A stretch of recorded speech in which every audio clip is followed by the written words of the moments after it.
Good morning. If you're a member of Congress, that means that your constituent saw something in this video that they wanted you to see, so I'm going to be as concise as I can. My name is Abner Miranda. I used to be a police officer. Since leaving law enforcement, I have gone heavily into the world of firearms training, and to date I have about 72 classes under my belt. So I have a massive amount of training. I also have my experience in law enforcement, and because I've gone from law enforcement to being a private citizen, an armed private citizen, I approach the problem, if you will, of guns in society from both standpoint of law enforcement and private citizen. What this video is about is HR 8399 that was presented to Congress by Congressman Madison Cawthorn. The repeal of the NFA is so massive, I've had difficulty quantifying how to get this to you in a concise manner because, with all honesty, this is about the 12th time that I've recorded this video trying to squash it down, so I'm not taking a lot of your time. Having been a police officer, one of the things that I did was I went into the schools and I went in to do well checks on the school resource officer. We had communication issues. I live in Chattanooga, Tennessee, Hamilton County. Signal Mountain is the town where I used to work, and Signal Mountain has, I believe still, the largest school in Hamilton County. Signal Mountain Middle High School is massive. One particular hallway is about 100 yards long. My sergeant and I were standing in this hallway one day. Well, it might be a little bit less than 100 yards, but it was massive. My sergeant and I were standing at the head of this hallway one day.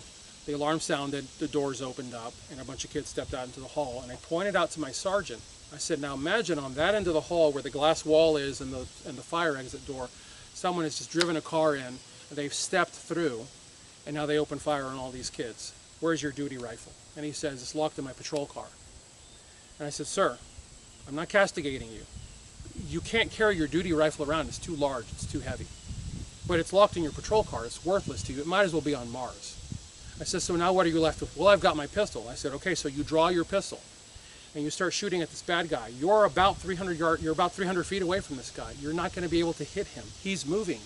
He's using those children as cover, and he's shooting at you in the process of shooting at them. You have to aim. He doesn't have to aim. All he has to do is lower his weapon and spray. But you have to aim at him. You can't hit him because you're not accurate enough. You're not precise enough.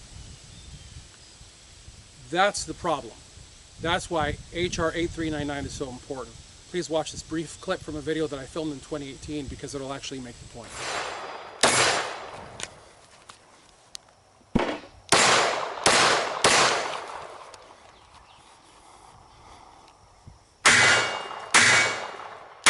Pushed into your shoulder, it's not going to become an issue.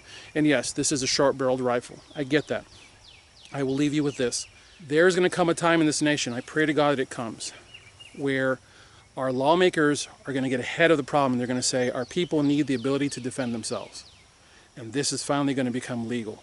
Or, I pray to God that this doesn't happen. There's going to come a time in this nation where chaos is going to reign so bad, it's going to get out of control so fast that this is going to be a viable weapon because it's all going to go to hell in a handbasket.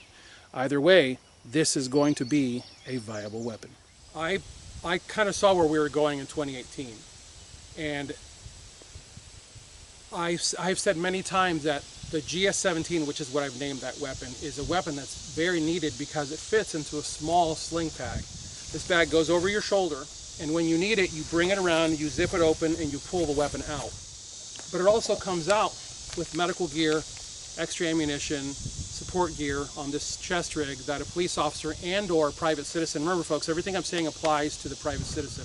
All the support gear that's needed is there on the chest rig. The weapon itself is so small that anybody can wield this weapon. And the beauty of this is I've trained people on this weapon, little 9-year-old children up to full-grown adults in their 70s. Every person brings this weapon to their shoulder, immediately looks through the optic, and can cleanly get a hit exactly where they're looking. And all this is nothing but a handgun with a stock added to it and a grip, and of course an optic, but this is not the legal issue. This is a legal issue.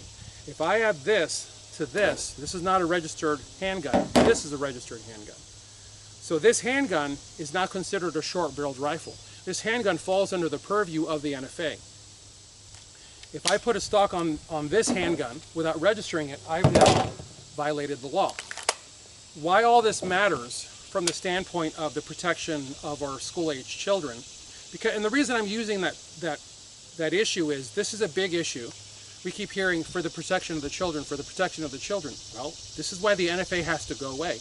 Because if this is a tool that a police officer can now have on his or her person in this small bag, they now have the ability to walk into a classroom. Remember, school resource officers also teach the DARE program. That's really the primary function that they hold. Their job isn't just to walk around the halls all day long, because frankly that would drive a cop nuts. So they have to have something productive to do. They teach the DARE program every day. And this would allow them to have this on their person. They walk into the room, they place it on the table behind them, they teach to the children, they grab their things and they leave. But that means that they always have a shoulder-fired weapon, shoulder-stabilized weapon on their person.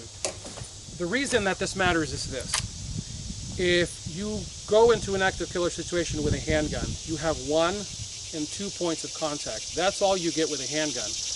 With a shoulder-stabilized weapon, you have 1 is the shooting hand, 2 is the support hand, 3 is the stock to the shoulder, 4 is the face to the stock, 5 and 6 are the elbows to the chest wall. With this, I have a great deal of support and stability with this weapon. Now, with all of this comes the extra layer that you have to have laws set in place, because remember, the NFA, the repeal of the NFA is one thing, but allowing firearms on a school campus is a whole other thing. Madison Cawthorn has put forth a bill that is massive. I'm asking members of Congress who are watching this to step up and do the same exact thing.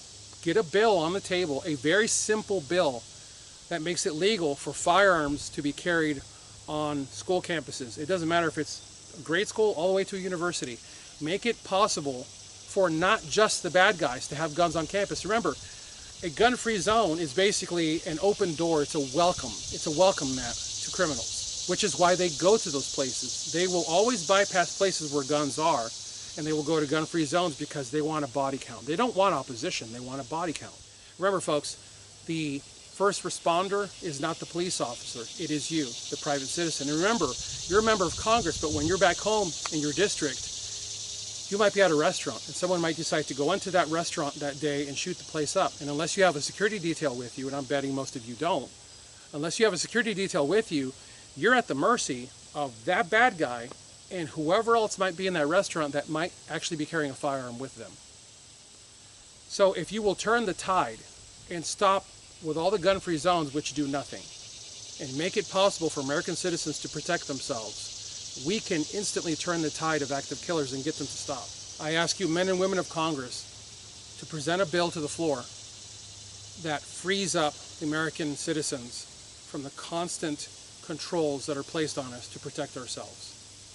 Allow us to be the first responders that we always have been.